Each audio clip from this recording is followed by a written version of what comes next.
hold these truths to be self-evident, that all men are created equal.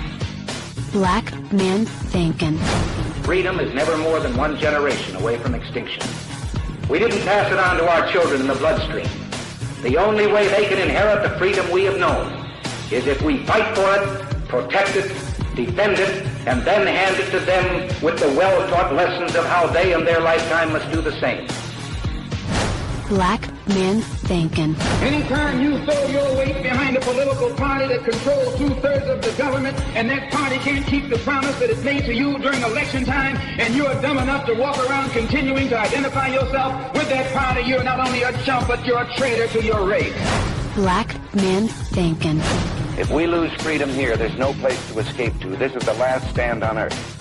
And this idea that government is beholden to the people, that it has no other source of power except the sovereign people, is still the newest and the most unique idea in all the long history of man's relation to man. Whether we believe in our capacity for self-government or whether we abandon the American Revolution and confess that a little intellectual elite in a far distant capital can plan our lives for us better than we can plan them ourselves. Black Man Thinking. In this present crisis, government is not the solution to our problems. Government is the problem. Black Man Thinking. Stanley Levy, Black Man Thinking, here on the dominant force in internet conservatism, TalkAmericaRadio.us. Also WDDQ, Talk 92.1 FM in Valdosta, Georgia. WJHC, Talk 107.5 North Florida Talk Radio. FreedomInAmericaRadio.com and WLBB News Talk, AM 1330 and FM 106.3 in Carrollton, Georgia. Glad to be with you. Well, we've had another year go by, which means there's been another reported gas attack in the country of Syria. We had one last year. It looks like we've had one every year since 2013, which was the year after President Barack Obama, then President Barack Obama, said there was going to be a red line regarding chemical weapons. Seems like ever since then we've had an attack every year. This year, of course, being no different. We want to talk about this morning. It involves dramatic and disturbing images coming out of Syria. The government there accused of launching another poison gas attack on civilians. Last time this happened, President Trump ordered airstrikes in retaliation. So we want to bring in ABC's Stephanie Ramos. Stephanie, good morning. And any response from the administration? Paula and Dan, good morning. President Trump did condemn the attack this morning. Here's what we know. More than 40 people, including children, may be dead and many more wounded in a possible chemical attack in the city of Douma, which is near Syria's capital. The AP reports Syrian opposition activists and rescuers say the poison gas attack happened late Saturday when toxic gas inside barrels were dropped by helicopters over the city. Opposition-linked first responders say entire families were found suffocated in their homes and shelters. The pictures are difficult to look at, but first responders say the victims showed signs of gas poisoning.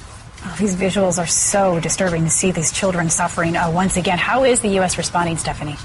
Well, the State Department says they are monitoring the situation. President Trump tweeted this morning, many dead, including women and children, in mindless chemical attack in Syria. Area of atrocity is in lockdown and encircled by Syrian army, making it completely inaccessible to outside world. President Putin, Russia, and Iran are responsible for backing Animal Assad. Big price to pay. Now, the Syrian government denies these allegations and continues to say they don't have any chemical weapons. This comes a year and a day after President Trump ordered dozens of strikes on a Syrian regime airbase for its use of sarin gas that killed approximately 100 Syrians. Paula, Dan? Horrifying situation there in Syria. Stephanie, thank you.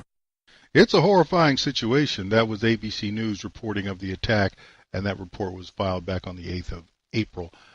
It's horrifying because, well, there's a lot of uncertainty. You heard some of the things that were said there. One was Assad is denying the attack, and he says he doesn't have any chemical weapons. He did turn them over to the OPCW. He did. That was actually like 2 years ago. They don't have any weapons. Or it was confirmed that it was turned over 2 years ago by the OPCW. Or at least they gave a statement about how much they took out. There are people who still want to say that Assad has chemical weapons. He denied ever having used chemical weapons against his own people. And this is what's interesting about the attack we're talking about now. On the 12th of April, the day before the attack, here's Secretary of Defense James Mattis before Congress. What do you hope to achieve by any military action that the administration might eventually decide to take? Congresswoman, I don't want to get, as you'll understand, into the details of a potential decision by the Commander-in-Chief due to this latest attack, which is absolutely inexcusable. I believe there was a chemical attack, and we're looking for the actual evidence. The OPCW, this is the Organization for the Chemical Weapons Convention.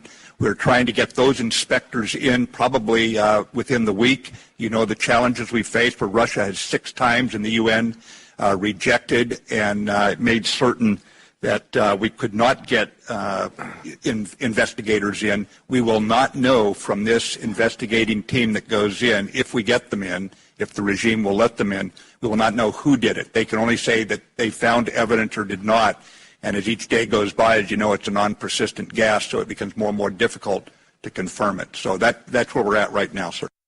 They don't know for sure, the day before there was an attack, whether or not there was an attack. Well, hold up. What is it that you're reporting that you cannot even verify? Are you getting this? He talked about the OPCW. Those inspectors, well, they're just set to investigate the site of the attack. They haven't even begun to investigate to determine whether or not chemical weapons attack occurred. But he's saying, well, you know, I think maybe that's what happened. Well, let's get this straight.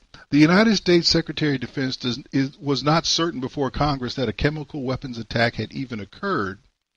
And on today, as I'm speaking, there is no finding from inspectors of what actually happened. But the missiles have already been launched. Hello? Without conclusive evidence, because the inspectors are there, they can tell you what happened, but without conclusive evidence of what occurred, the United States, Great Britain, and France decided they already knew. Before dawn and before MPs were back at Westminster, 4 RAF Tornado jets left the British airbase in Cyprus armed with long-range Storm Shadow cruise missiles.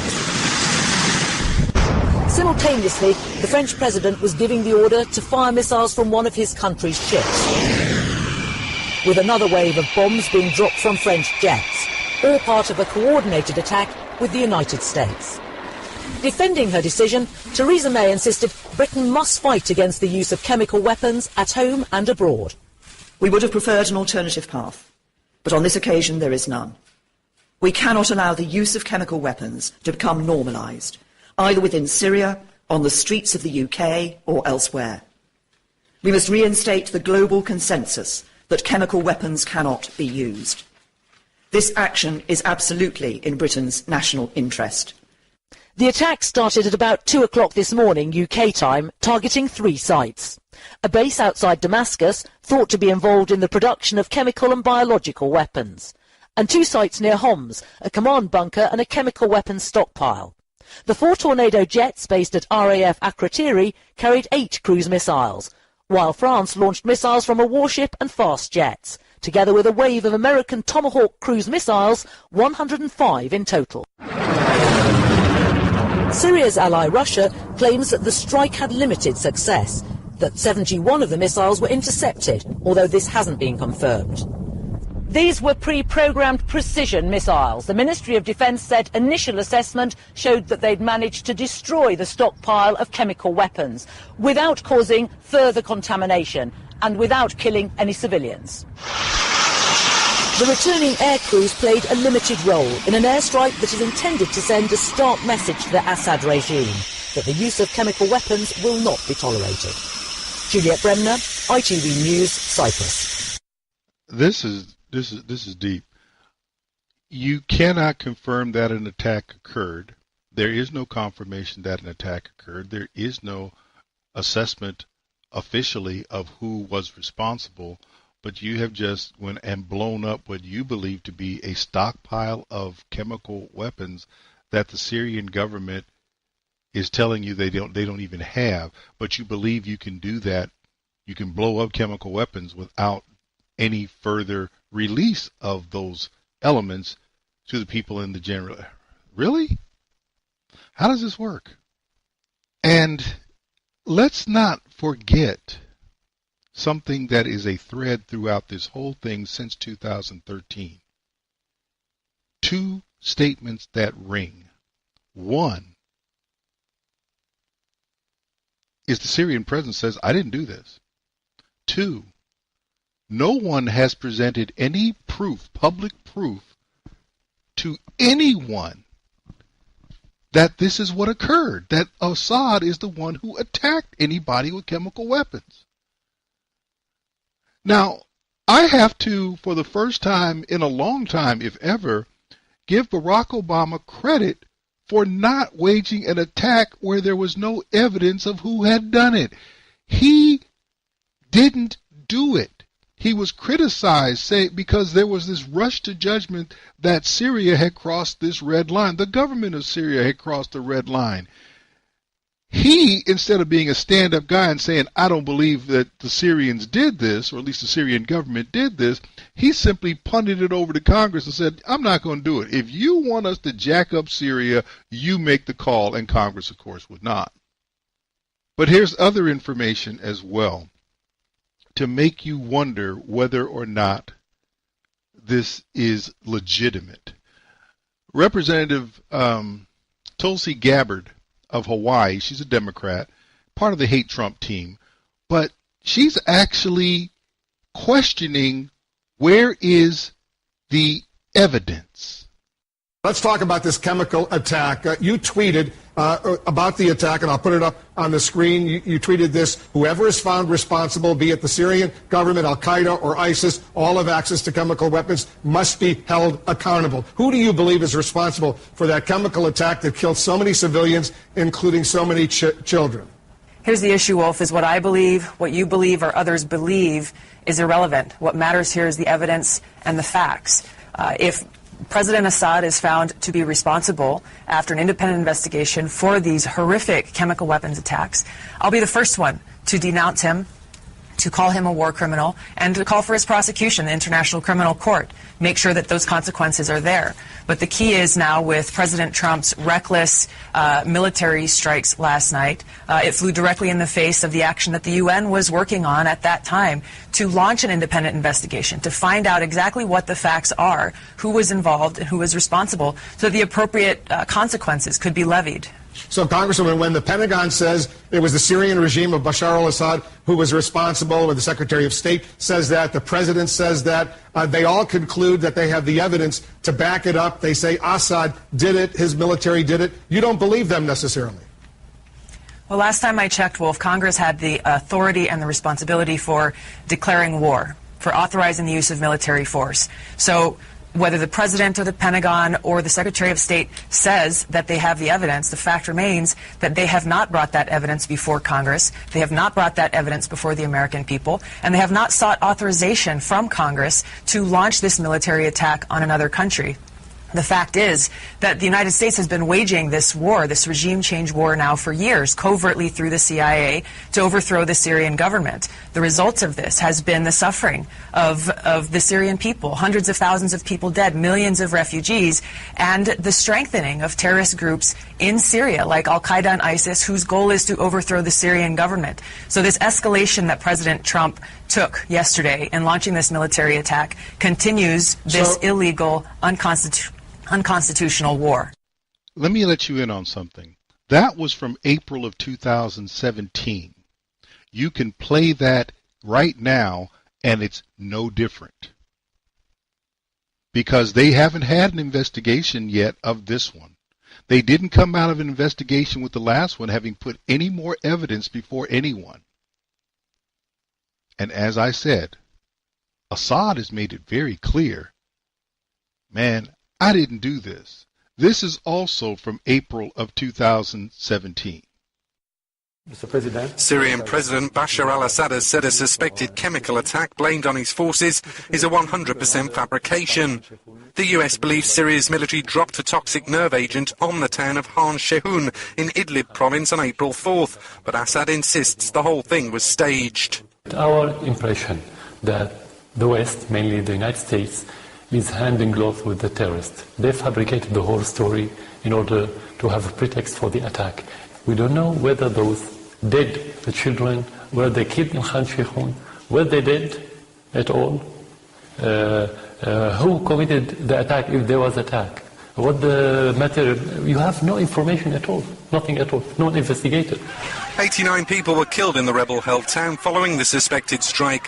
Hundreds also suffered symptoms consistent with a toxic attack. Assad, however, says Syria gave up all its chemical weapons in 2013. There was no order to make any attack. We don't have any chemical weapons. We gave up our arsenal 3 years ago. Even if we have them, we wouldn't use them, and we had never used our chemical arsenal in our history.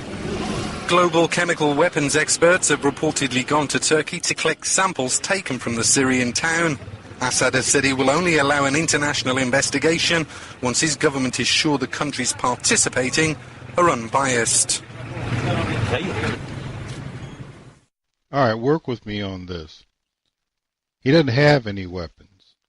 They didn't come back with anything in 2014. You had people going to Turkey. Why you got to go to Turkey to look at what happened in Syria? Who's taking stuff to Turkey?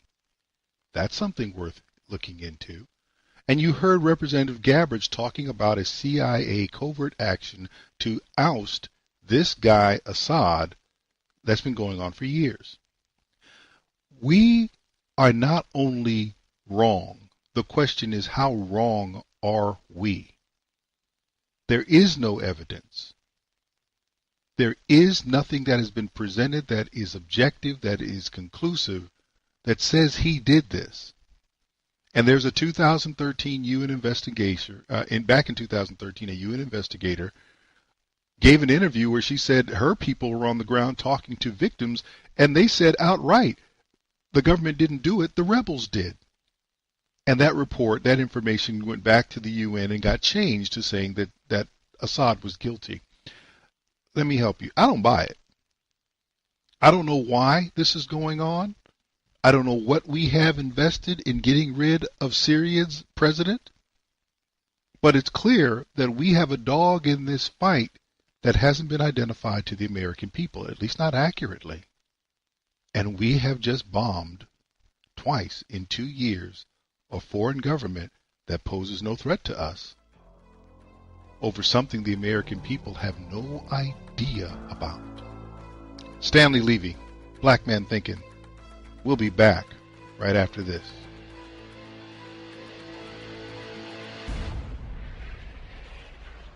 Stanley Levy, Black Man Thinking, here on the dominant force in internet conservatism, TalkAmericaRadio.us, also WDDQ, Talk 92.1 FM in Valdosta, Georgia, WJHC Talk 107.5 North Florida Talk Radio, Freedom in AmericaRadio.com, and WLBB News Talk AM 1330 and FM 106.3 in Carrollton, Georgia. Here's something that's very interesting about the recently passed tax bill, or the tax reform bill. Let me say up front that I have several problems with it. It did not cut tax rates on individuals nearly enough. Nearly enough. It also did not make the tax reductions for individuals permanent because of a ridiculous law in the Senate that simply ignores the reality. And it says, well, we can't do this if we think the cost of the bill is going to exceed so much. Because the conventional wisdom in Washington goes against historical, empirical evidence. They believe that cutting tax rates is going to create deficits. Because they believe if you cut tax rates that you won't take in as much money as you have before. Even though tax rates were cut in the 1920s, they were cut in the 1960s, they were cut in the 1980s, They were cut last decade in the 2000s. And each time they were cut, revenues jumped, and not just a little bit. For example, the cuts under Reagan nearly doubled the amount of money that the federal government took in from individual income taxes. The cuts under Bush that everybody decries created more revenue by 2005, I believe, than you had seen in any year of the Clinton administration when the economy was so strong. So why is it that they know that, but they still want to act as though they're not going to have the money? They've had every instance, not to mention some will remember that Charlie Gibson, in a debate between Barack Obama and Hillary Clinton, posed the question to Clinton about capital gains tax, noting that when the tax rate had been cut, revenues had increased, and when it went up, they decreased. Asking the question, well, why would you want to raise income? Why would you want to raise capital gains taxes at all? And Barack Obama gave the weak answer, well, we just want to be fair. To who? Please explain to me why it's fair to raise tax rates. And capital gains affects everybody. Most of the people who get hit by capital gains taxes are not the ultra rich, but never mind, I digress. But the Democrats have finally gotten themselves put in a pickle by a legislative action done by the Republicans. They've been hurt, and they've been hurt because of their historical greed when it comes to your money. What am I talking about? The state and local tax deduction that's set up for federal income taxes. Now, not everybody understands what that is. I get that, because we don't teach economics. We don't teach financial and fiscal policy in these United States as we once did, if we ever did. So I'm going to give you a little bit of an overview about specifically state and local taxation and those deductions. With tax reform in the news, you'll be hearing a lot about flattening the tax code, meaning in part getting rid of various deductions that benefit special interests.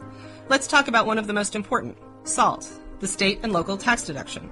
Ronald Reagan called the SALT deduction the most sacred of cows, and when his administration tried to get rid of it, the chairman of major New York-based corporations, such as Chase Manhattan Bank and American Express, teamed up with unions and mayors to go to war against it, and they won.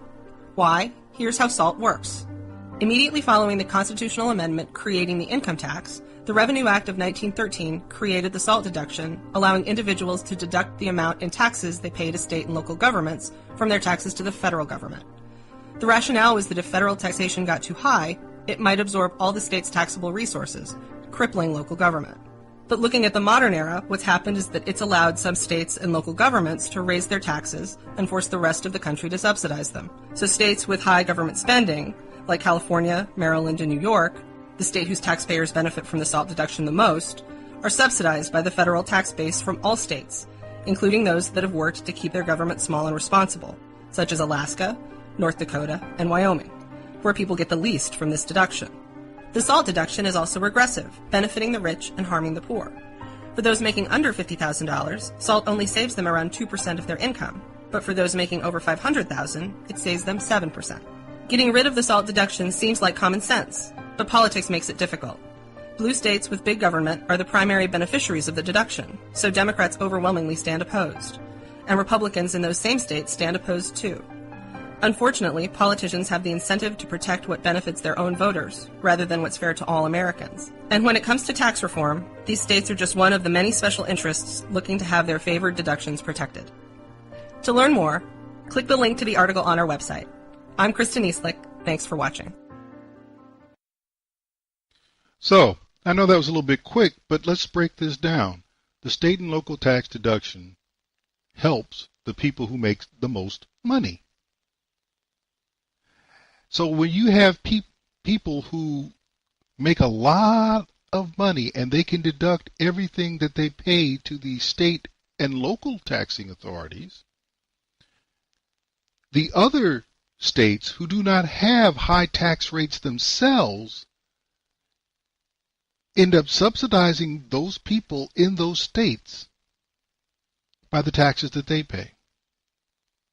This is not fair. But when Ronald Reagan sought to take that out, the last time there was really major tax reform in this country, then, again, it was a sacred cow. Nobody wanted to hear it. They didn't want to deal with it. And this time, it did get dealt with. It wasn't removed, but it was capped. The most recent tax bill put a cap of $10,000 on the amount of state and local taxes you can deduct from your federal adjusted gross income, the amount of money that then gets federal taxation. So now that means that there is money that you can make if you are a high enough wage earner that's going to be double taxed. Hello. However, if your state and local taxes, including property taxes, do not go over $10,000, what's it to you? What's it to you? Well, when you start looking at Maryland, New York, New Jersey, California, Illinois, and the blue states that have so many liberal millionaires, this is getting ready to cause a problem. Stuart Varney on Fox Business News laid out the situation this way. This looks really bad for those high-tax states. They are already taking a hit from the new tax law. In Manhattan, New York City, chock full of one-percenters. Condo and co-op sales down a whopping 25% in the first 3 months of this year, and that is on top of a big decline at the end of last year. I understand that our viewers are not going to lose much sleep over poor old Manhattan real estate, but the Democrats who run New York, New Jersey, and California are worried stiff. You see, if you make good money and you live in those states, you face a whopping tax payment increase because only a small fraction of state and local taxes are deductible on your federal return. Why would anyone who makes money buy a home in New York City? Why would you do that? Just by becoming a Manhattan resident, you are guaranteed to pay a lot more in tax. No wonder high-end real estate sales are dropping like a stone. And don't think you can move across the river to New Jersey to escape. Oh no, the new tax law slams New Jersey harder than any other state. 10.2% of all New Jersey households will pay more. That is 300,000 households. You'll pay more. New Jersey people already pay high taxes, and the new governor wants another tax hike. And if you want to get out, the state will charge you an exit fee. Why on earth would anyone who makes good money buy real estate and move to New Jersey? You're going to hear a lot more about this as the bad news sinks in. As we said, high-tax states are getting clobbered, and by the way, it is a double shot. As the decline in Manhattan real estate shows, people are not moving in. Just wait till you will see the numbers for people moving out. After decades of Democrat-led tax and spend by New York, New Jersey, California, and others, the tax chickens are coming home to roost. The damage to these states will be severe, and the win for low-tax Florida, Texas, Nevada, and Tennessee, and others will be huge.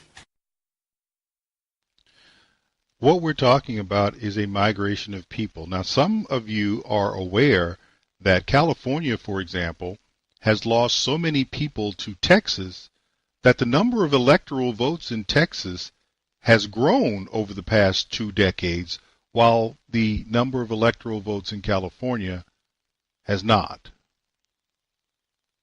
Hello. In the San Francisco Chronicle, back in December,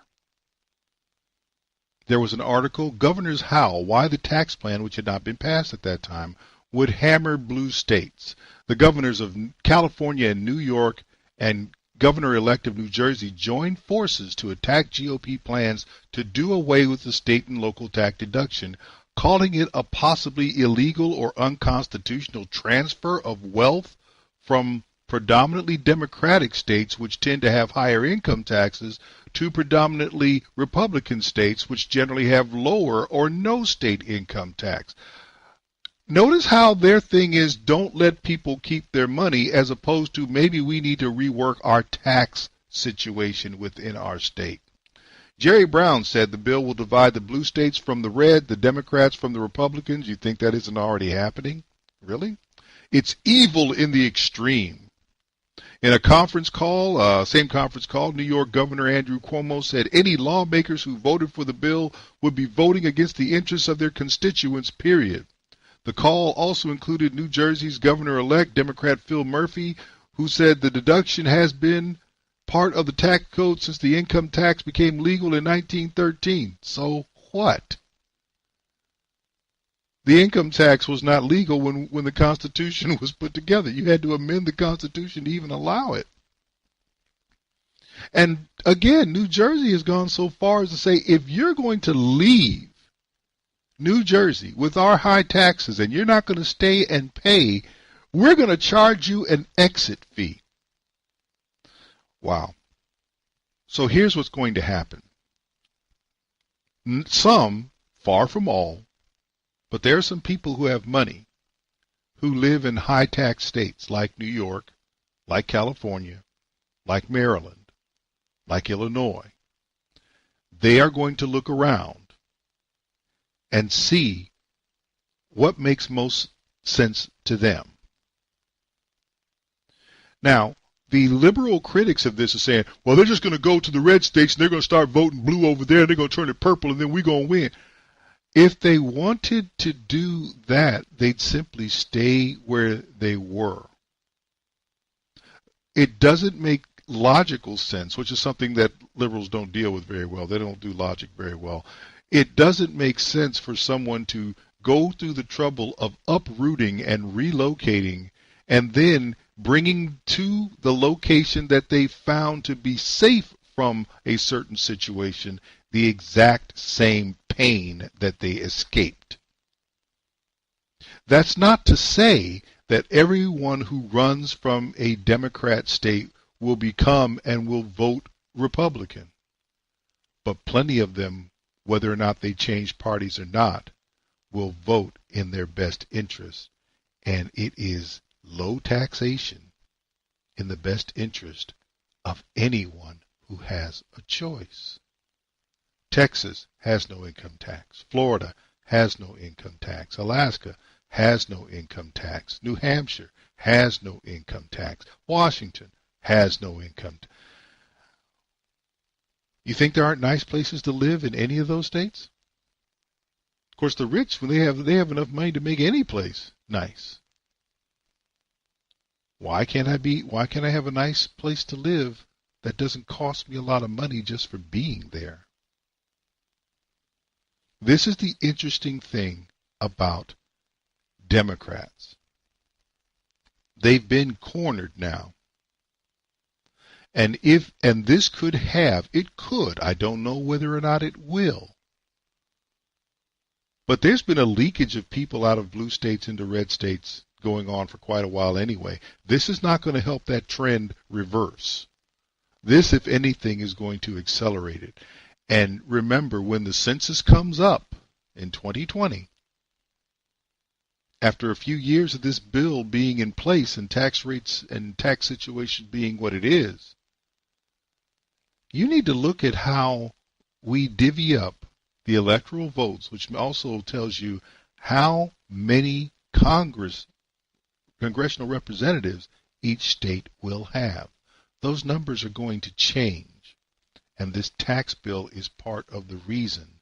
And the reason Democrats are so upset is because they have already determined that they're going to lose people, they're going to lose money, and if folks move as you expect they might, they will also lose political influence. This, after a losing streak at the polls that began in 2009. Me? I'm still upset about the tax bill. It did not cut rates enough. But this may be a silver lining in the cloud of not deep enough tax cuts associated with tax reform. Anything that makes it more difficult for Democrats and progressives to get or to hold power, anything can't be all bad. Stanley Levy, Black Man Thinking, will be back right after this.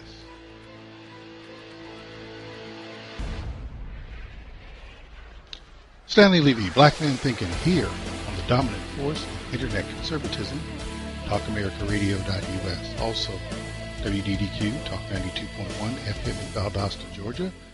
WJHC, Talk 107.5 North Florida Talk Radio, Freedom in AmericaRadio.com, and WLBB News Talk AM 1330 and FM 106.3 in Carrollton, Georgia. Well, another one bites the dust. And by that, we're talking about Paul Ryan, who announced, I believe it was this week, on the 11th, this past week on the 11th, that he was going to retire from Congress. I wanted to share with you a little of what I just told my colleagues a few minutes ago. You realize something when you take this job. It's a big job with a lot riding on you, and you feel it. But you also know that this is a job that does not last forever. You realize that you hold the office for just a small part of our history, so you better make the most of it. It's fleeting, and that inspires you to do big things. And on that score, I think we have achieved a heck of a lot. You all know that I did not seek this job. I took it reluctantly, but I have given this job everything that I have, and I have no regrets whatsoever for having accepted this responsibility. This has been one of the two greatest honors of my life. The job provides incredible opportunities, but the truth is, it's easy for it to take over everything in your life, and you can't just let that happen, because there are other things in life that can be fleeting as well, namely your time as a husband and a dad, which is the other great honor of my life. That's why today I am announcing that this year will be my last one as a member of the House. To be clear, I am not resigning. I intend to full my served term as I was elected to do. But I will be retiring in January, leaving this majority in good hands with what I believe is a very bright future. It's almost hard to believe, but I have been a member of Congress for almost 2 decades. This is my 20th year in Congress. My kids weren't even born when I was first elected. Our oldest was 13 years old when I became Speaker. Now, all 3 of our kids are teenagers. And one thing I've learned about teenagers is their idea of an ideal weekend is not necessarily to spend all of their time with their parents. What I realize is, if I am here for one more term, my kids will only have ever known me as a weekend dad. I just can't let that happen. So I will be setting new priorities in my life. But I will also be leaving incredibly proud of what we have accomplished. Some of you know my story. My dad died when I was 16, the age my daughter is. And I just don't want to be one of those people looking back on my life thinking I spent more time with my kids when I know if I spend another term, they will only know me as a weekend father. Okay, let me tell you what I don't know and I don't care about, and that's why I don't know. I don't know how Paul Ryan is polling back home in his first congressional district in Wisconsin. Don't know, don't care. The other thing I don't know and don't care about is whether or not he's being forthright in his revelation of why he's leaving Congress. I don't have any reason to question that. If he says the reason he's leaving after being on a job for 20 years, he'll be, when he finishes this term, it'll be 20 years in Congress. If he decides he wants to leave that to spend more time with his family, he's put in 20 years, he's going to get a nice pension. He'll probably be making about as much as he was when he was a regular member. He's going to get a bigger pension now that he was Speaker. I don't have any reason to question that. I can't find fault with that, and I don't have a big conspiracy notion. I'm simply happy that Paul Ryan is leaving.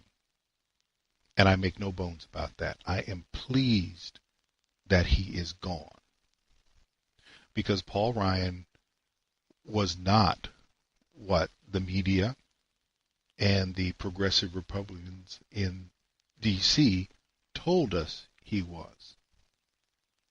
We were led to believe that he was a very intelligent conservative, and I don't doubt the man's intelligence. I'm not trying to hit him there.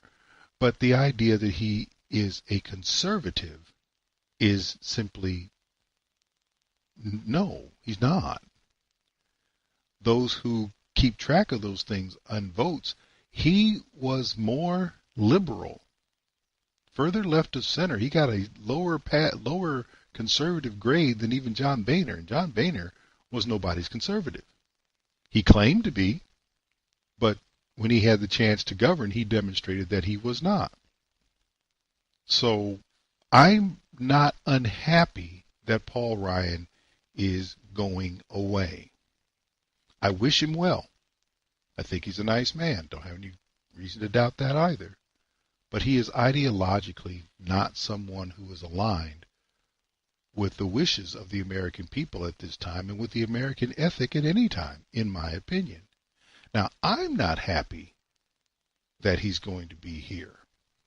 But there are people who are just celebrating. But before we get to that, you heard him in his own words. Let's hear the CBS News spin that they put on his announcement the same day he made it, which was back on the 11th of April. The political landscape in Washington changed dramatically today. House Speaker Paul Ryan announced he is retiring from Congress at the end of this term, leaving fellow Republicans to fight the battle for control of the chamber. Here is Chief Congressional Correspondent Nancy Cordes. Mr. Speaker, Paul Ryan will walk away from the most powerful job on Capitol Hill after just 3 years. I will be setting new priorities in my life. He gave 3 reasons for his departure. They are 16, 14, and 13, and they're in Wisconsin. All of them born since he came to Congress in 1999. My dad died when I was 16, the age my daughter is. And I just don't want to be one of those people looking back at my life thinking I spent more time with my kids when I know if I spend another term, they will only know me as a weekend father. Thank you. Ryan was drafted to be Speaker in 2015 after conservatives forced out John Boehner. As recently as January, the 48-year-old Ryan insisted he was staying put. I have no plans of going anywhere anytime soon. Today, he claimed the daunting midterm elections and an unpredictable president had nothing to do with his choice. But Ryan is the 24th House Republican to retire this term, a record. And GOP operatives worry that more will follow his lead, as polls show the party could lose control of the House in November. There's a lot of weariness and a lot of exhaustion, frankly. Pennsylvania's Charlie Dent announced his retirement last year. Who do you think will be the next speaker? Oh, boy. Well, hopefully we won't have to have that conversation until after the election. You first have to hold the majority before you can determine whether or not you're going to have a speaker. California's Kevin McCarthy and Louisiana's Steve Scalise are already vying for Ryan's job. I have more thoughts on this. I think this is probably not the right time to get into that, but I'll share those thoughts later. And Nancy joins us now. Nancy, how is the Republican rank and file taking this? Well, they can certainly understand Ryan's desire to live with his family. Still, many of them were frankly stunned by this announcement. They assumed that his desire to tackle welfare and entitlement reform would compel him to stick around even in this difficult environment. And now they worry he's a lame duck, that he's going to lose leverage and, importantly, the ability, Jeff, to raise lots of money for the party. Let's break this down a little bit. That is a Democrat perspective and a progressive perspective talking about what it means for this speaker to leave and this Republican to leave. The Democrats, of course, are simply ecstatic. I believe Representative Jan Schakowsky of Illinois, speaking of Ryan's departure, said it's the clearest sign that we've seen that the Democrats are going to win. And she's speaking about the midterm elections where Democrats are putting out the interesting propaganda that they expect to take over majority in the House. Now let's remember that the Democrats have not held a majority in the House of Representatives since 2014. Well, you know what? I'm not correct about that. They had the majority for the last 2 years of George W. Bush's term and the first 2 years of Barack Obama's term. So they lost that House majority in 2010. They have not had a majority since. And before 2006, when they took the majority during the last Bush term, they had not held the majority since 1994. So, very simply put, by the time this next Congress comes in, the party of the Republicans will have reigned as the majority party in the House of Representatives for 20 of the last 24 years, 10 of the last 12 terms, having taken that majority back in 2010. Nevertheless, the Dems are saying, well, there's a blue wave. And as I said, Jan Schakowsky had said it's the clearest sign that we've seen that the Democrats are going to win, as though a Republican is not going to replace Paul Ryan. I don't know that, but we'll see. I've been saying, Rep. Schakowsky said, I don't quite see the wave, but I'm starting to feel the mist. Now I'm starting to see the wave. Now let's bear in mind, this is the same Democrat Party that claimed a blue wave in Texas when they voted in the primaries in March. And true, their turnout was an 87% increase over what they had seen in 2014. Here's the problem, though. That big blue wave was swallowed up in a red tide in Texas because Texas Republicans outvoted Texas Democrats 3-2. 50% more voters showed up to vote Republican than those who showed up to vote Democrat. That's your idea of a wave. And of course, the news media is continuing to push polls that say one thing or another. The American people have already figured out that the polls are bogus. I don't know why no one else seems to understand this. These are the same pollsters who basically had Hillary coronated as president of the United States. She could not lose. It was going to be an electoral landslide. And she's still sitting somewhere in Costco or in some foreign country trying to tell people, explain why she lost. This is nonsense. So let's kind of break this down so we understand this. Back in 2014, we had a historic event happen in the House of Representatives. At that time, Eric Cantor, who was a Republican representative from Virginia, and the House Majority Leader, lost his seat in a Republican primary. That had never happened in the history of American politics, where a sitting House Majority Leader lost in the party primary. And the reason he lost was his stance on immigration. Think about that. He lost in 2014 because his stance on immigration was more in line with what you saw from progressives than what people wanted to see from everybody, and particularly from Republicans. Now, Democrats thought when Eric Cantor went down that it meant that they had a path back to power. They haven't seen the majority. They haven't sniffed the majority of the House. The very next year, when John Boehner announced that he would resign, he resigned the speakership because he couldn't manage his own caucus. He couldn't manage the caucus of the Republicans. The conservatives gave him fits because he couldn't move them to the left on immigration. He couldn't deal with Obama because he didn't have the intestinal fortitude to do that. But also he couldn't move his constituents, his caucus to the left on immigration. And he finally said, it's not worth it. Now, Democrats were again confident that they were going to make things happen. Their fortunes had turned, and things would change. They would take charge. Nah. So let me get this straight. Eric Cantor went down because of immigration. John Boehner went down and quit because he couldn't get people to go left on immigration. Paul Ryan's to the left of both of those people, by the way, and on immigration. You remember the sympathy beard that he had to make himself look like a Muslim. But so we had two people go down because of immigration on the Republican side. The Republicans have kept the majority. Paul Ryan is more progressive than any of them on immigration, and now the Democrats are still thinking they're going to win. They're also citing the same lying polls that had them with a president in the White House this term. That didn't happen either. Let me help you. The Democrats are full of propaganda. It was propaganda that got them to believe, got them to put forward the narrative that Hillary could not lose. And their polls were wrong. It's now becoming apparent that Donald Trump, even with this disaster in Syria, and it is a disaster, is more popular than ever, despite the polls.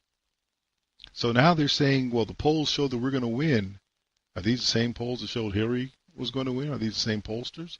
Are they doing the same sampling that they did that gave you the false impression before? My guess is probably. Probably.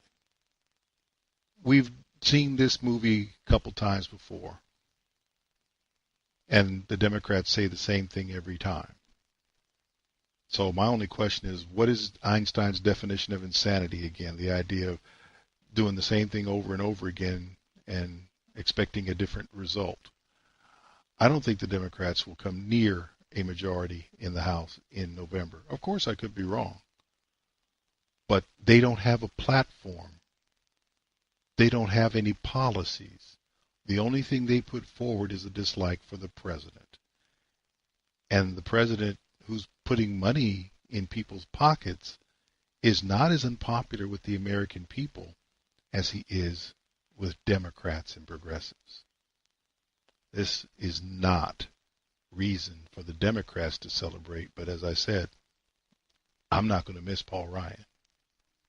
Stanley Levy, Black Man Thinking, we'll be back. Oh, we're going to turn this over to my good friend Ron Edwards, and then we'll be back with hour 2 of our show. Yet another reason to like the Alabama Crimson Tide. Hello, I'm Ron Edwards. On today's page from the Edwards Notebook, in this age of sports teams and individuals like LeBron James hating President Trump because he simply seeks to protect our borders and our republic from invading illegal border crossers, and is not willing to do away with our Second Amendment because black thugs are shooting mostly other blacks who are in unarmed, stringent gun control cities like Chicago and Baltimore, it was refreshing when national champion Alabama Crimson Tide football players and coach Nick Saban paid a visit to our nation's capital and not only enjoyed their visit with the president, but in fact did something that no other visiting sports team had ever done before. Instead of simply giving a little statement about their visit and leaving it at that, Crimson Tide football players took the time to pray for and with the president, who has endured more attacks than any president in the United States history, the exceptions being those who were murdered by the deep state, of course. Even though I am a lifelong Ohio State Buckeye fan, I must give a huge thumbs up to the Crimson Tide and wish them well. Well, that is until they play the Ohio State Buckeyes, of course. I'm Ron Edwards. Sponsored by the Tri-County Liberty Coalition. I have a dream. One day, this nation will rise up, live out the true meaning of its creed. We hold these truths to be self-evident, that all men are created equal. Black Man Thinking. Freedom is never more than one generation away from extinction. We didn't pass it on to our children in the bloodstream. The only way they can inherit the freedom we have known is if we fight for it, protect it, defend it, and then hand it to them with the well-taught lessons of how they in their lifetime must do the same. Black Man Thinking. Anytime you throw your weight behind a political party that controls 2/3 of the government, and that party can't keep the promise that it made to you during election time, and you're dumb enough to walk around continuing to identify yourself with that party, you're not only a chump, but you're a traitor to your race. Black Man Thinking. If we lose freedom here, there's no place to escape to. This is the last stand on earth. And this idea that government is beholden to the people, that it has no other source of power except the sovereign people, is still the newest and the most unique idea in all the long history of man's relation to man. Whether we believe in our capacity for self-government or whether we abandon the American Revolution and confess that a little intellectual elite in a far distant capital can plan our lives for us better than we can plan them ourselves. Black Men Thinking. In this present crisis, government is not the solution to our problems. Government is the problem. Black Men Thinking. Stanley Levy with Hour 2 of Black Men Thinking here on the dominant force in Internet conservatism, TalkAmericaRadio.us. Also WDDQ, Talk 92.1 FM in Valdosta, Georgia. WJHC, Talk 107.5 North Florida Talk Radio. FreedomInAmericaRadio.com, and WLBB News Talk, AM 1330 and FM 106.3 in Carrollton, Georgia. I thought that there was going to be this horrific trade war with China. At least that's what everyone was telling me. Because Donald Trump decided to follow through on a campaign promise back last month when he made the announcement that he was going to impose tariffs on the Asian superpower. We have with us the biggest steel companies in the United States. They used to be a lot bigger, but they're going to be a lot bigger again. And we have the big aluminum companies in the United States, and they've been very unfairly treated by bad policy, by bad trade deals, by other countries. They've been horribly treated by other countries, and they have not been properly represented. More importantly, because of that, workers in our country have not been properly represented. So we're going to build our steel industry back, and we're going to build our aluminum industry back. We'll be imposing tariffs on steel imports and tariffs on aluminum imports. And you're going to see a lot of good things happen. You're going to see expansions of the companies. I know that, David, you said you'd be expanding. Tim, I know you said you were expanding. You're all, pretty much all of you will immediately be expanding if we give you that level playing field, if we give you that help. What size are the tariffs, sir? How long did any Unlimited period. Unlimited. It'll be 25% for steel. It'll be 10% for aluminum. And it'll be for a long period of time. Remember what was said. The larger steel and aluminum manufacturers in the United States have alerted the president that they will immediately expand once the tariffs go into effect. Please explain to me, if you're an American citizen, why you would not want more steel and aluminum production in the U.S. as opposed to having steel made abroad that you have to buy from another country. I don't think there's a good argument for that. I really don't. Nevertheless, the big deal was, what? We're going to have a problem with China. How can you do this? The mainstream media dutifully ran to China's aid. For example, that announcement from Trump came on the 1st of March. By the 22nd of March, NBC was lodging the following report.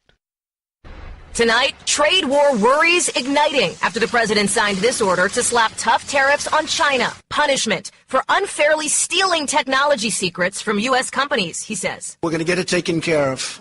And frankly, it's going to make us a much stronger, much richer nation. It's probably one of the reasons I was elected. For Donald Trump, it's promise made. We're going to stand up to China on trade. Promise kept.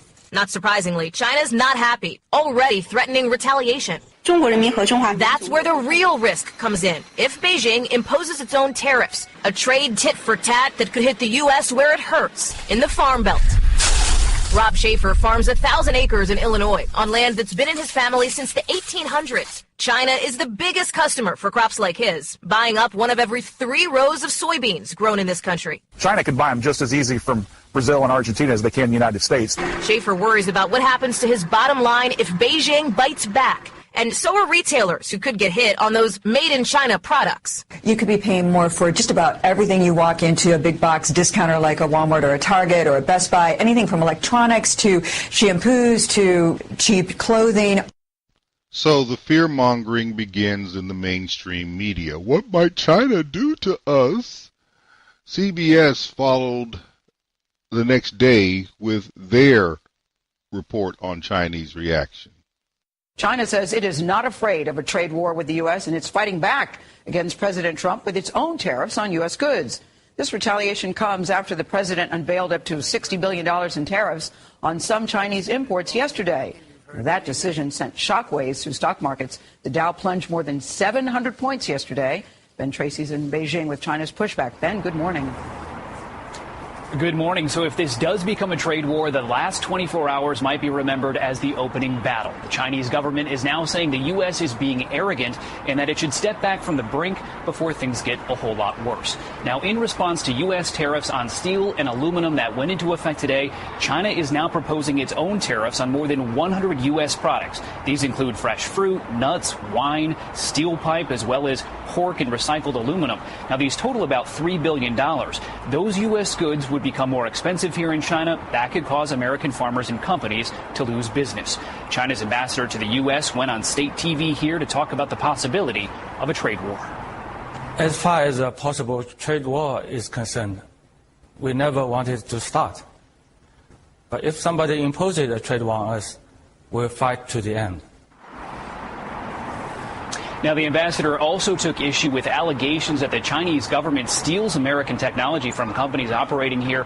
He called those baseless and said it's a form of discrimination. John. Thank you, Ben. Ben Tracy for us in Beijing. Let's be clear here. Donald Trump announced $50-60 billion in tariffs, and the massive Chinese response was $3 billion. Nevertheless, the issue for the mainstream media was, look what they're going to do to farmers. And there were other reports that I didn't play where you had people concerned about whether or not a can, an aluminum can or a steel can, in particular aluminum can, of beer was going to cost more and how that would hurt Trump's base. You can't make this stuff up, guys. Let's be real here. 25% on steel and 10% on aluminum, and you think that's a big deal. Where were you back in 2010 when Obama slapped a tariff on certain Chinese steel products so heavy that they ceased to be imported into the United States? I don't remember the mainstream media talking about what was going to happen to steel products and the cost of those in the United States. I don't recall that. What about 2016, when the same Obama administration, in its last full year of operation, slapped another tariff on Chinese steel of 522%? I don't recall the mainstream media talking about whether or not there would be a trade war. But now Donald Trump announces a 25%, let me see, 522% from Obama does not ignite a trade war, but 25% from China, from Trump, that's supposed to set things off. Are you serious? Okay, let's move on from that.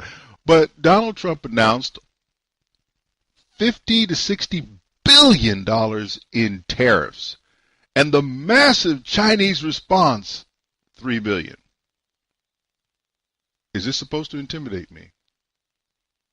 Because, you know, if it is, it didn't really work for me, and apparently it didn't work for Donald Trump. Because on the 3rd of April, Euronews actually reported that Trump had a response to the Chinese response. U.S. President Donald Trump is considering an additional $100 billion of tariffs against China. A statement released by the White House on Thursday night said China's retaliation to the first round of U.S. tariffs was unfair and would harm American farmers and manufacturers. Trump's threat, which would triple the level of tariffs already imposed, marks a new escalation in the US trade disputes with China. Negotiations continue behind the scenes, but there are fears that the tariffs could have an impact on the global economy. This is hilarious to me. Here's Trump. All right, the betting's to you, Mr. Trump. I bid $50 billion. Okay, China, $50 billion to you. I kicked $3 billion in the pot. Okay. Mr. Trump, you don't have to do anything because they haven't even called your bet. No. I will see their $3 billion and raise you $100 billion. Donald Trump took the weak Chinese response and tripled down. No, we're not going to do 50 billion or 60 billion. We're going to do 150 billion because you are going to take this, China. Understand that you are not the number one economy in the world. The United States is not trying to steal from you, and we're not trying to dump products into your market. At least not. We're not trying to manipulate our currency. You're going to take this. That's exactly what Donald Trump said to these people. And amazingly, guess who blinked? A sigh of relief from markets as Xi Jinping promises to open up China's economy, easing worries over a potential trade war. Cold War mentality and zero-sum games are more and more old-fashioned and outdated. Xi spoke at the annual Boao Forum for Asia, promising several specific plans in his Tuesday address. That included significantly lowering import tariffs for cars, decreasing duties on some other products, and improving the investment environment for international companies. His speech sent U.S. stock futures, the dollar, and Asian shares higher. The Nikkei climbed 1.08% after being in negative territory earlier in the day. Toyota and Honda, who both have businesses in China, rallied around 2% each. This comes after a week of escalating tariff threats between China and the U.S., sparked by Washington's frustration with Beijing's trade policies. Analysts say with Xi's Tuesday speech, there's growing hope that a trade war might be averted. But now with the ball in Trump's court, the big question is, how will the U.S. president react? I love how they're trying to say this is escalating. Trump, 50 billion. China's response, 3 billion. Trump's response, 100 billion. Make it 150 total. China, all right, we're gonna cut tariffs. We ain't gonna go there. What escalation? This was a straight gangster move by Trump because he understands the trade environment between China and the U.S. and China understanding two things. One, they don't have the U.S. by the short hairs. It's quite the other way around. And two, Donald Trump is not Barack Obama. They blink. They not only blink, they cut back. The Associated Press reported it in this fashion on the 10th of April. China's president's conciliatory trade gesture raises optimism. Investors and China watchers welcome President Xi Jinping's pledge Tuesday to open his country's markets wider to foreign competition, hoping it will ease a trade dispute with Washington that has unsettled financial markets and could jeopardize global economic expansion. Xi's vow to cut Chinese auto tariffs, allow more competition in banking, and better protect intellectual property calmed investors who have been on edge since the world's two biggest economies last week announced plans to slap tariffs on 50 billion worth of each other's products. And that's a misreporting. It wasn't 50 billion of each other's products. It was U.S. slapping tariffs on 50 billion in Chinese products. All China said was 3 billion. No, Donald Trump doesn't know what he's doing. He just pimp slapped the Chinese economy into submission, into what he wants to do to equalize trade. He straightened it out. Please explain to me what your issue is with what Donald Trump has done. Well, what about the farmers? Seriously?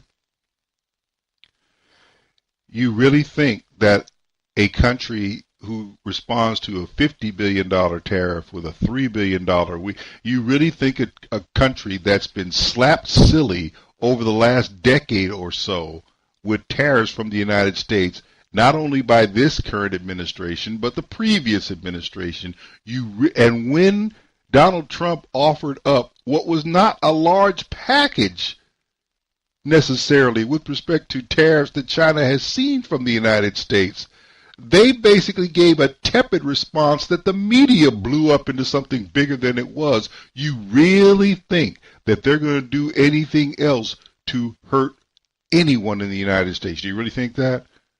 Because what was Trump's response to their $3 billion? You're going to hurt our farmers? Here, I'm going to triple down. You're going to get the message. And they did. China blinked. China backed off. They're lowering tariffs on automobiles. They're going to make competition easier in their country, and they're going to better protect intellectual property. At least that's what is said. Does that sound like someone who really wants to go to war with the U.S. or someone who really wants to play escalation games with China, with Donald Trump? This is the same thing with North Korea on nuclear arms. Donald Trump understands their culture better than most people in the United States. They don't respond well to weakness. That's why they made Barack Obama walk out the back end of Air Force One on his last trip there, because they think he's weak. They're right, but not an issue. Nobody thinks Donald Trump is weak. They can think a whole lot of other things about him, but they don't think he's weak. And the so-called trade war that everybody was afraid of, I guess we've moved on to other things, because China, bless their little dog cart, brought a small knife to a big gunfight and decided that there wasn't going to be any trouble at all. Stan Levy, Black Man Thinking, will be back right after this.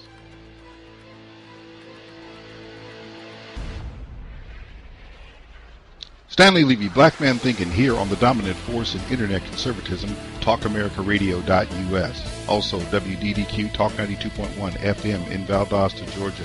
WJHC Talk 107.5 North Florida Talk Radio, Freedom in AmericaRadio.com, and WLBB News Talk, AM 1330 and FM 106.3. I am going to do my best to get through this next session and keep a straight face. It's not going to be easy, but we can at least make it easier by starting with something very serious. You will recall back in February, on and around Valentine's Day, that a school shooting occurred in Parkland, Florida, I believe, where 17 people died and others were injured. A lot of controversy surrounding that because of law enforcement's response into things that happened leading up to the shooting and what occurred on the day of the shooting. Specifically, leading up to the shooting, multiple calls had been made to the Broward County Sheriff's Office about the young man who eventually did the shooting, including people alerting him that he was out on YouTube saying he wanted to be a professional school shooter. He had been expelled, I believe, from the school, was no longer attending that school, but he was familiar enough. And he walked in with an AR-15 and started shooting people. The Broward County Sheriff admitted that he had gotten at least 23 calls. His office had gotten at least 23 calls, to which they responded to 16. Really? Also, the FBI took some heat on this because they got information and they didn't act on it either. So there were two law enforcement agencies who had enough information to check this guy out and find out what was going on, and didn't until after the shooting started. On the day the shooting occurred, there was at least one Broward County Sheriff's deputy who, hearing the gunfire, opted not to go in to confront the gunman while he was shooting people. That's the serious part of this. Now, the response to this ranges from the serious to the silly. Let's start with the more serious, not saying it's well received, but it's at least a serious attempt at responding. 9 days or so after the shooting, Donald Trump suggested the following. Arming teachers in the classroom is a controversial idea being promoted by President Donald Trump to prevent school shootings. If you hardened the sites, you're not going to have this problem because these guys who lack courage will never go into those schools. He says he wants to encourage educators to become comfortable with a gun, even offering bonuses for those with firearm skills. I want my schools protected, just like my banks are protected. Trump made the comments on Thursday at another White House listening session following the shootings in Parkland, Florida, that left 17 people dead, most of them teenagers. Since the school shooting, fellow students have made their voices heard and brought pressure to bear on Trump and other right-of-center politicians to tighten gun restrictions. Arming teachers is not what they have in mind. That's their plan anyway. Mark Barden lost his son in 2012 in the Sandy Hook school shooting. School teachers have more than enough responsibilities right now than to have the awesome responsibility of lethal force to take a life. On Twitter, Trump attempted to clarify his position and floated other proposals, such as background checks for those buying a gun, raising the legal purchasing age to 21, and again suggesting the end of the sale of so-called bump stocks that increase a weapon's firepower. Not all, but some of those ideas are at odds with the biggest gun rights group in the United States, the National Rifle Association, or NRA, pushing back against any effort to limit gun ownership. The elites don't care not one whit about America's school system. For them, it's not a safety issue. It's a political issue. They care more about control and more of it. Gun owners agree. We have a right to protect ourselves, protect our children.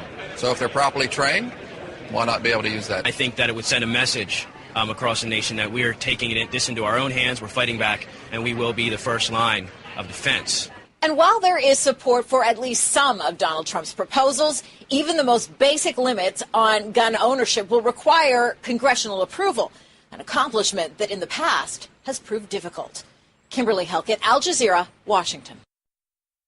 So the same old solution from the left is, we'll take everybody's guns. Let nobody have a gun, then nobody will shoot anybody in school. The problem is, all we're talking about is legislation that, I'm sorry, people who have guns illegally are not going to start obeying the law because you pass another one. I don't know why that's so difficult to understand. The only people who you are going to impact with this are legal gun owners who are unlikely to walk in and shoot anyway. Just not likely to happen. Well, Donald Trump made a point, which is pretty obvious, that he wanted his schools protected just like he likes his banks protected. Nobody objects to armed people being in banks to protect money. So I guess in the mind of a liberal, children are less valuable than money, because while banks are a gun-friendly zone, schools should be gun-free zones. I don't see too many people shooting up banks, at least not on the scale or the prevalence or the frequency that schools are being shot up. And there are guns at banks. There are no guns, relatively speaking, at schools. You see the difference. Well, liberals and progressives are not totally without concern for children, particularly not in the state of Pennsylvania. In Pennsylvania, they came up with a novel idea for protecting students. Now, you got to take this seriously. I know how it's going to sound, so I just need to warn you. But here's what was decided on from a school district in the Erie, Pennsylvania area. Some schools in Pennsylvania armed their teachers with baseball bats to be used as weapons against school shooters. The Mill Creek Township School District near the city of Erie handed out 16-inch wooden bats to each of its 500 teachers this week. Superintendent William Hall told local media the bats are to be used only as a last resort. The bats will reportedly remain locked up in each classroom. The district's decision comes in the wake of February's Parkland, Florida high school shooting that left 17 people dead. Many ideas are circulating on how best to protect students. President Donald Trump proposed arming teachers with guns, an option that school safety advocates are firmly against. Another school district in Pennsylvania announced last month it will give teachers buckets of rocks to use against school shooters. Many parents within the Mill Creek district say the bats will be as ineffective against an armed attacker as rocks. For United News International, I'm Cambry Caldwell. Sticks and rocks. I'm sorry, that was United News International. That was a serious news story. Oh, about the rocks? CBS affiliate KMOV reported before this about the rocks. Here's what they had to say about the situation with that. In the name of school safety, a Pennsylvania school district superintendent has armed students with rocks. Every classroom has been equipped with a 5-gallon bucket full of Riverstone. If an armed intruder attempts to gain entrance to any of our classrooms, they will face a classroom full of students armed with rocks, and they will be stoned. Dr. David Helsel of Blue Mountain School District elaborated on his plan, receiving mixed reviews from residents. At one time, I just had the idea of Riverstone. They're the right size for hands. You can throw them very hard, and they will create or cause pain, which can distract. It matters because it'll help us protect against the school and stuff. I mean, anything helps. Rocks are better than books and pencils. I think that's rather comical. It's absurd. Arm the teachers. Helsel said teachers, staff, and students have received active shooter training, and one employee is trained as a security guard. According to KMOV, the district has no plan to arm teachers with guns. Matt Uris for KDKA News. Everybody must get stoned. Oh, come on, guys. Are you serious? So you're going to give the students rocks and you give the teachers 16-inch miniature bats. Are they going to pay? So I guess when the shooter comes in, we can at least have BP? Is that what you're trying to tell me? I'm not buying this stuff. I'm not buying this.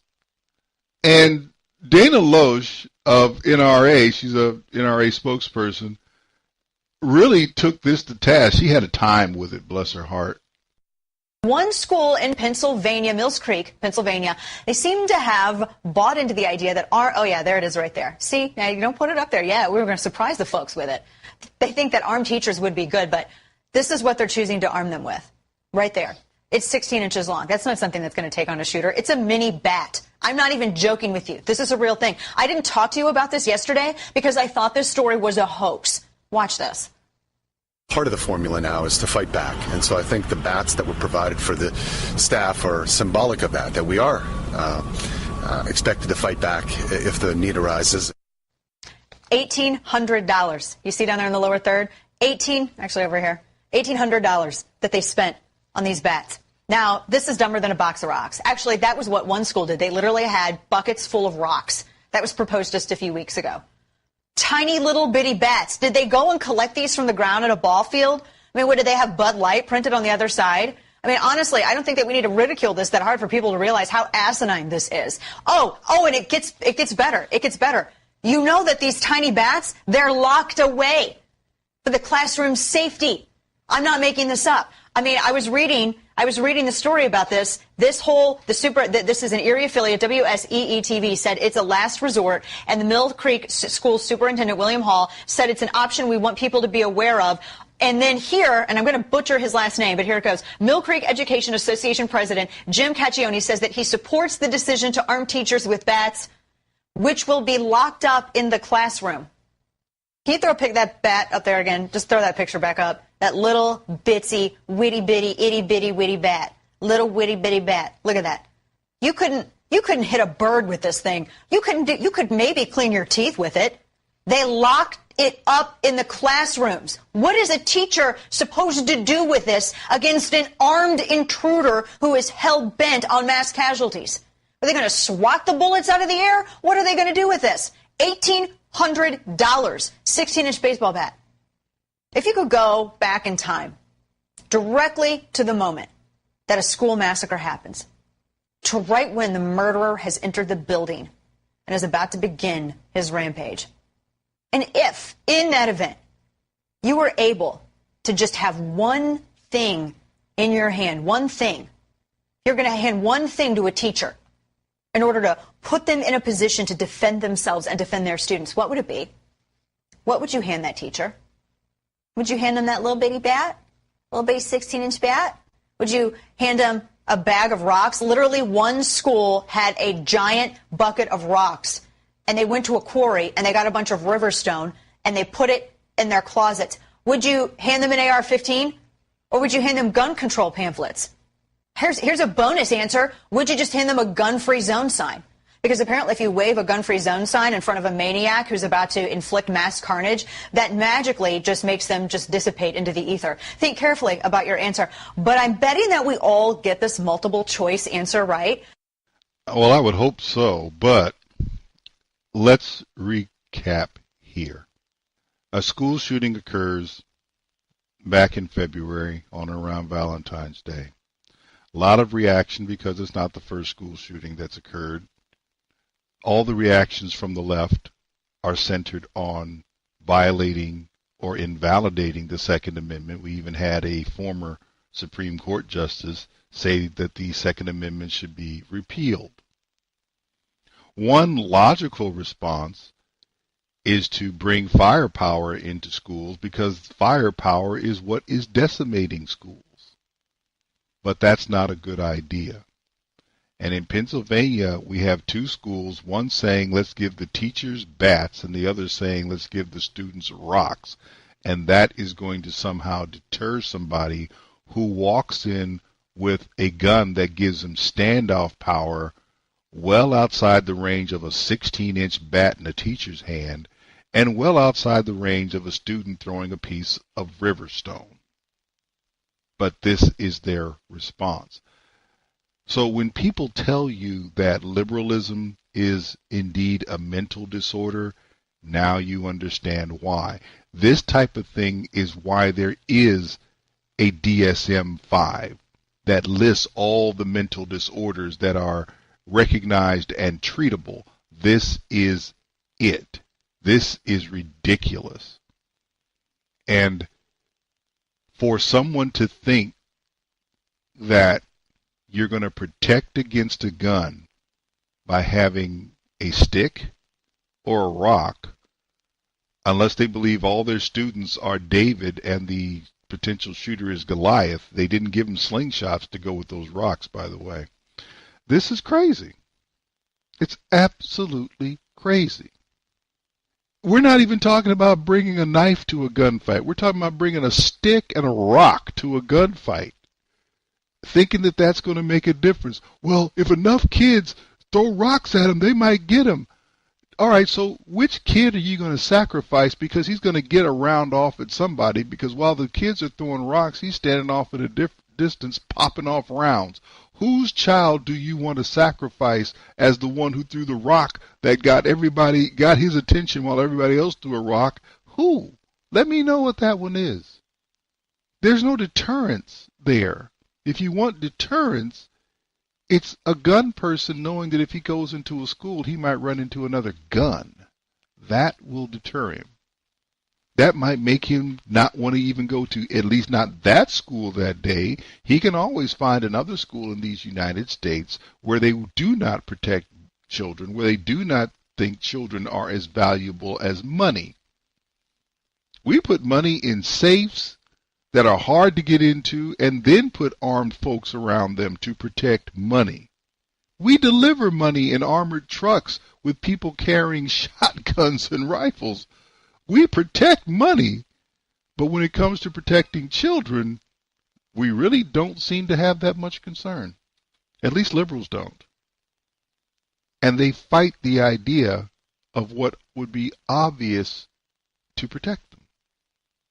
I don't understand this behavior. I'm not trying to understand this behavior because insanity needs to be treated, not understood. Stanley Levy, Black Man Thinking. We'll be back right after this.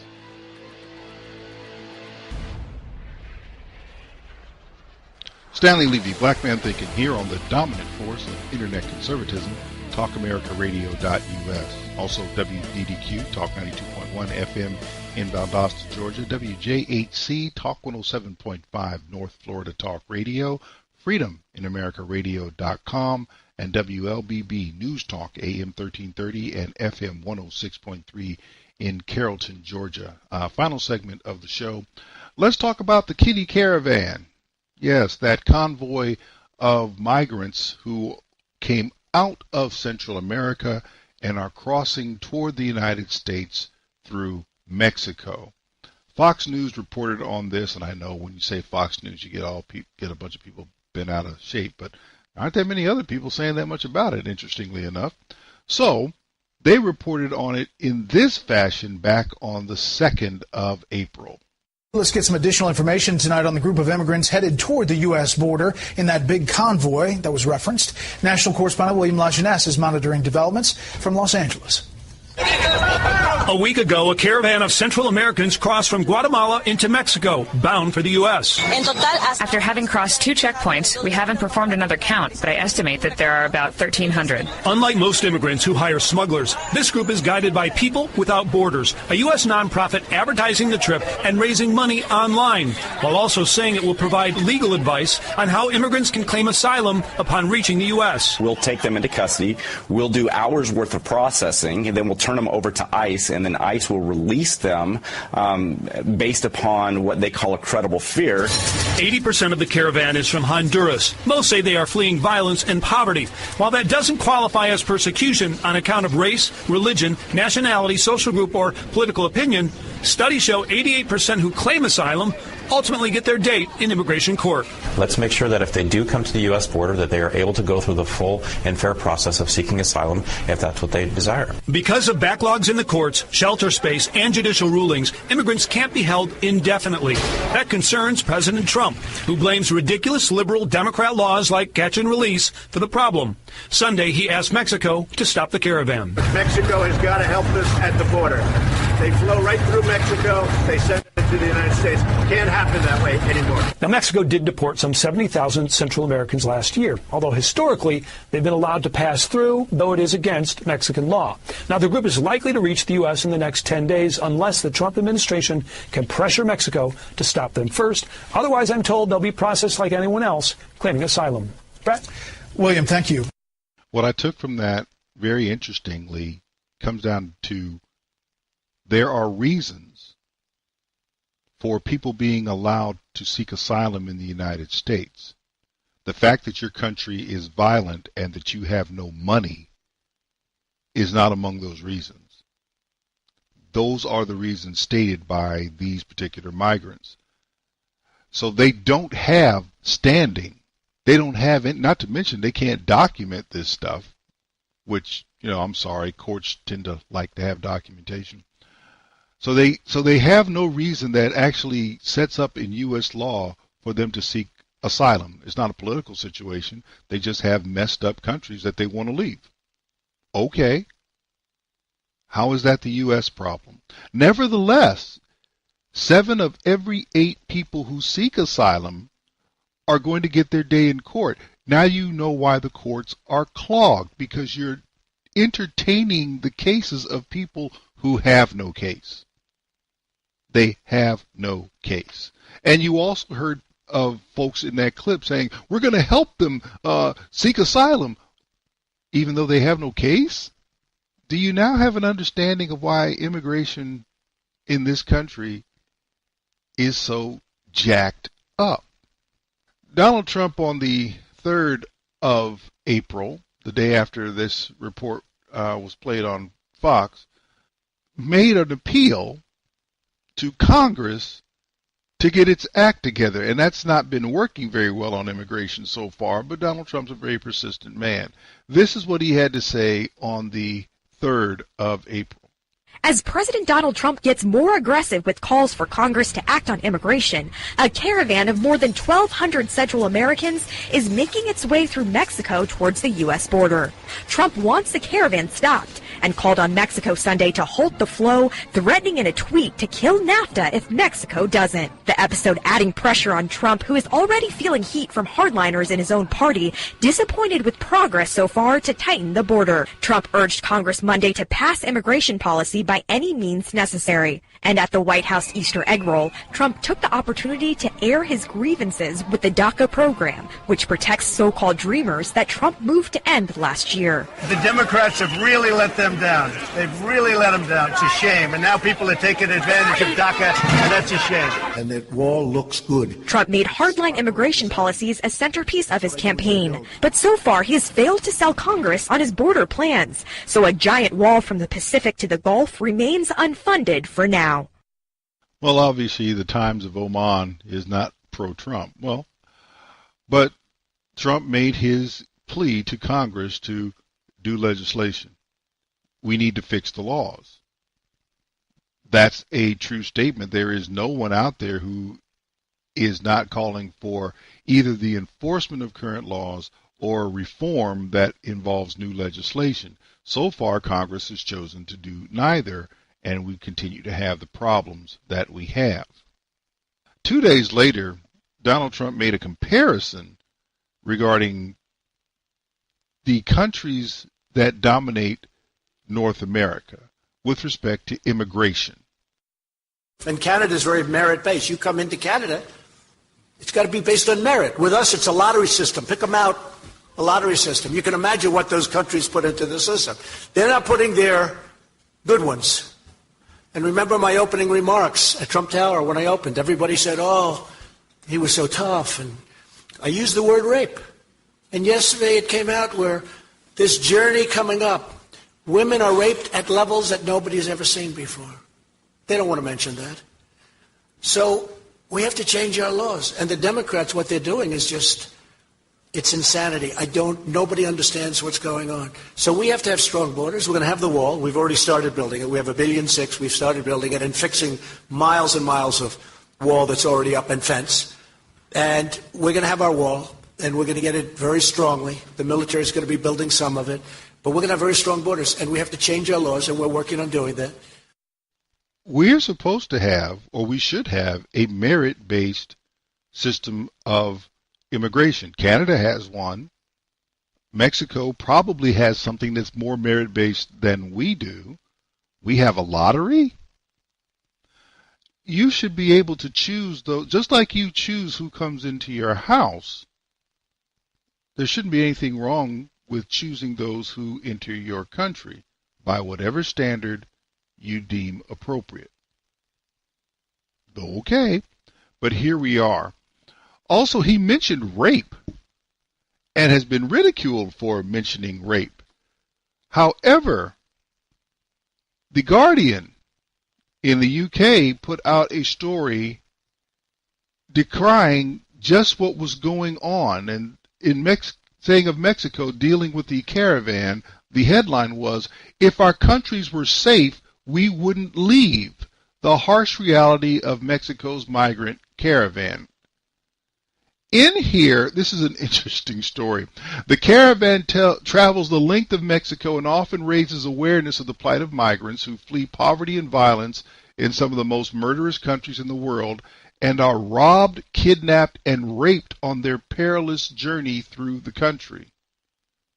Well, gee whiz, I guess that Trump wasn't totally incorrect when he called this stuff out. So what you have are a group of people, more than 1,000, who are moving through Mexico, coming out of very tough situations, and not being treated in the best of fashions as they move through Mexico. And the idea is to deliver them to the U.S. border with no grounds for asylum, but therefore just seeking to get them into the country, get their day in court, and clog up the system, thereby doing something that people tend to overlook. You're messing up legal immigration by clogging the system with people who have no basis to immigrate. If your problem is in your country, you can apply for immigration. and see if you get a chance to come in. But just to run here and claiming asylum based on things that the U.S. doesn't recognize, all you're doing is keeping someone else who has a valid claim for asylum or is simply trying to come into the United States the correct way. All you're doing is denying them an opportunity. And the United States is stupid for entertaining these cases from people who have no case. Not much you can do about stupid, though. Well, as a result of the pressure, because Donald Trump knows how to put pressure on people, the Mexican government apparently brought the caravan to a halt short of the U.S. border. And as Trump has been known to do when he accomplishes something that he believes is significant, he lets everybody know, and in a kind of celebratory fashion. All right, well, they call it a caravan. Apparently it's not unique to this latest caravan, reportedly broken up in southern Mexico here. We're told at one point it had more than 1,000 Honduran, largely illegal immigrants, trying to make their way to the U.S.-Mexico border. Never happened. We're told that the Mexicans broke it up, but these caravans or collections of immigrants who come in from one country to make their way to another country, they're not unique to this region. The size of this particular grouping was the president taking a bow for getting it under control, saying that the caravan, if I could read that, guys, not take my word for it, that's what you got. Rebecca Heinrich says, the Hudson Institute senior fellow, he's taking a bow for this, Rebecca. Should he? I don't blame him for doing it. I think it's a little too soon to tell because there are reports now coming out from reporters who are embedded with that caravan that some of the men from that group were not detained and they still may be on their way to the U.S. border. To do what? To do what? To try to seek asylum, to try to get in the United States, and if they can't do it through the asylum procedures, then to get here illegally. And I think that the president, it is true, though, that the president's tough talk has had an overall, not just tough talk, but tough stance on immigration, on illegal immigration, has had an overall effect on illegal immigrant crossings since he has taken office. I think from March 2016 to March 2017, the drop of illegal immigrant crossings was 60%, and many people call that the Trump effect. So certainly his tough talk has had an effect, and his tough position has had an effect. But I think it's too soon to tell if this particular caravan, some of these illegal immigrants are still going to try to get across this border. Now, we've upped the ante here, and I don't, and you can educate me, but maybe the caravan was the catalyst for this, where we're going to have troops on the border or National Guardsmen. Other presidents have done that. I'm wondering about the timing of this. What do you think? Oh, absolutely. I think the timing is directly related to this. The president is incredibly frustrated. And, we're the most powerful country in the world, and yet we still have 1,000 illegal immigrants that are crossing regularly that we can't seem to get a hold of. And so the president's incredibly frustrated. And then whenever he sees this audacious caravan marching through Mexico and the Mexican government didn't do anything about it, didn't even try or pretend to do anything about it until the president started making very, outspoken threats, then I can understand why he would say, what other options do I have as commander-in-chief? And this is one that he's pursuing. He complimented the Mexicans for dealing with the caravan issue. And I'm wondering, I always think, I know he works on a lot of levels, negotiating and what have you. What's going on there? I think that he's, what he's trying to show that in a couple of his tweets, he mentioned that the Mexicans actually do have tough immigration enforcement if they would just do it. And so then he praises them whenever they do it. And so I think in doing so, it also sort of puts the pressure back on the U.S. Congress. If the Mexican government is successful in doing this, why can't we? And so he's got a point there. But again, I think it's still too early to tell with this particular caravan. It'll be interesting to see if it's true that there are hundreds of these men who are still trying to get across the border. All right. Thank you very, very much, Rebecca. Always good seeing you. Thanks, Neil.